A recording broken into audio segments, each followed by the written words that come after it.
A murderer is on the run in Britain tonight. In fact, two violent offenders walked out of an open prison on New Year's Day and just vanished. Sirens were already echoing across the city before most people even knew why. By the time the official statement about early prisoner releases reached television screens and phone alerts, the reaction on the ground had moved faster than any press office could control. In working streets where people already felt crime creeping closer to home, the announcement sounded less like a technical fix and more like a warning that safety was no longer guaranteed. Within an hour, groups began gathering outside stations, council buildings, and major road junctions, not organized by any single movement, but pulled together by the same blunt feeling that something unfair had just been forced on them. Men in work jackets, women still in supermarket uniforms, older residents who remembered quieter decades, all standing in cold air, waiting for someone in authority to explain why their neighborhoods had to carry the risk. When no one came, chants started, low and rough, spreading through the crowd until traffic ground to a halt and buses were forced to divert. Police arrived in standard patrol vans first, trying to talk, trying to keep pavements clear. But the numbers kept growing, spilling into the road, surrounding vehicles, blocking routes into the city center. Drivers leaned on horns in frustration, then switched engines off as it became clear nobody was moving anywhere tonight.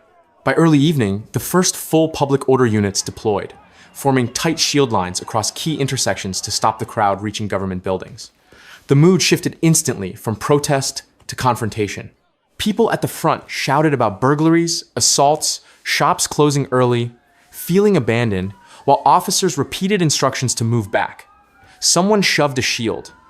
Another person pushed forward to film inches from a visor. Plastic bottles flew from deeper in the crowd, clattering harmlessly but raising tension. Police advanced in slow, synchronized steps. Shields pressed outward. Batons held horizontal to drive people back without swinging. The crowd resisted, boots scraping on wet pavement, bodies leaning forward until the two sides were locked chest to shield in a grinding stalemate. When a barrier toppled near a side street, a surge broke through, and officers rushed to plug the gap, grabbing individuals and dragging them out for arrest.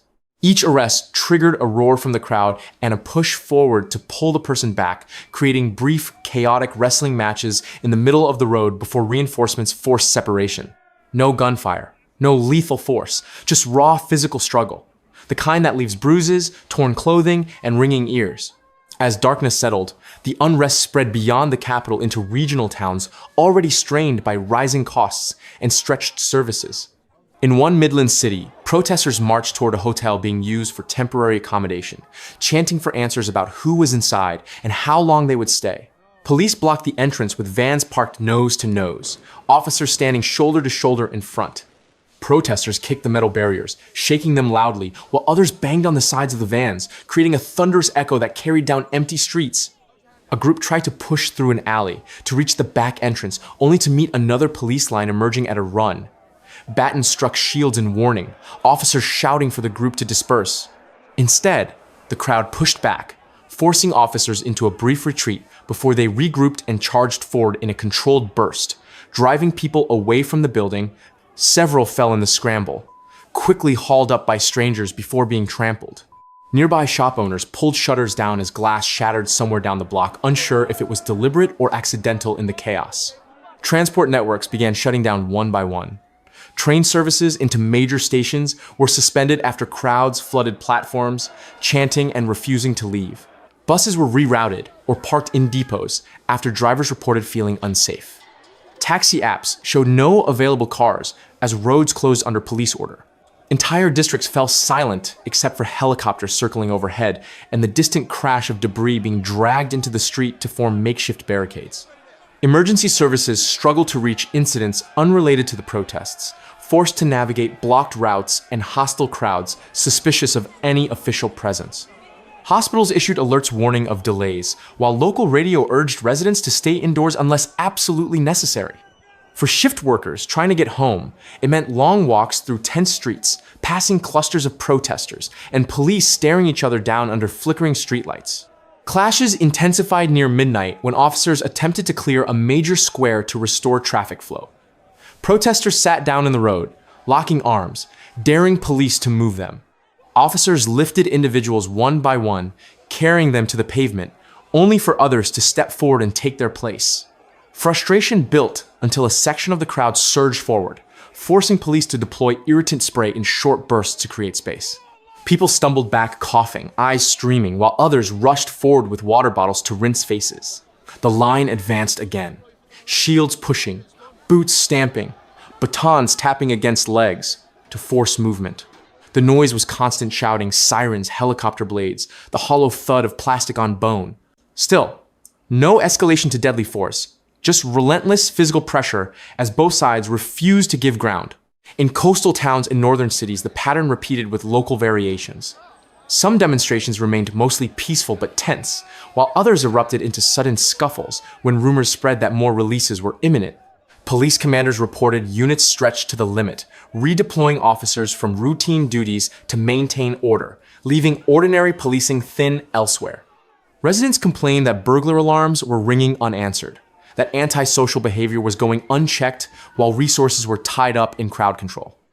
This perception fed the anger further, reinforcing the belief that the system could no longer protect everyday people. Politicians appeared on television, urging calm, but on the streets, those words felt distant and detached from reality. By the second night, fatigue set in on both sides. Officers rotated in shifts, faces drawn, uniforms smeared with grime, while protesters returned wrapped in scarves and heavy coats against the cold.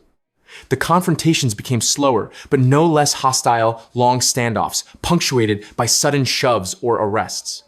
In one city center, a line of officers attempted to escort a fire crew to extinguish burning rubbish bins outside a closed shopping center. Protesters blocked the path, shouting that services should be protecting residents, not property. Police pushed through, shields tight, creating a narrow corridor for firefighters as debris bounced off their helmets. The fire was put out, but the argument over priorities continued long after the smoke cleared. What emerged from the chaos was not a single movement, but a shared sense of broken trust. People who had never protested before found themselves in confrontation with police they once viewed as protectors. Officers trained to maintain neutrality were now symbols of decisions made far above their rank. The early release policy, intended to relieve pressure on the prison system, had instead exposed deeper frustrations about safety, fairness, and the cost of living, squeezing households already at breaking point. Businesses counted losses from days of closure, workers lost wages, and communities woke to streets littered with debris and boarded windows. As officials promised reviews and inquiries, many doubted anything would change. The memory of those nights, the pushing, shouting, roadblocks, shuttered shops, and endless sirens lingered as proof that the distance between government decisions and public reality had grown dangerously wide. Whether the unrest would fade or return depended not on stronger policing alone, but on whether people felt heard again. Until then, the tension remained just beneath the surface, ready to flare the next time an announcement landed without warning on communities already stretched to their limit.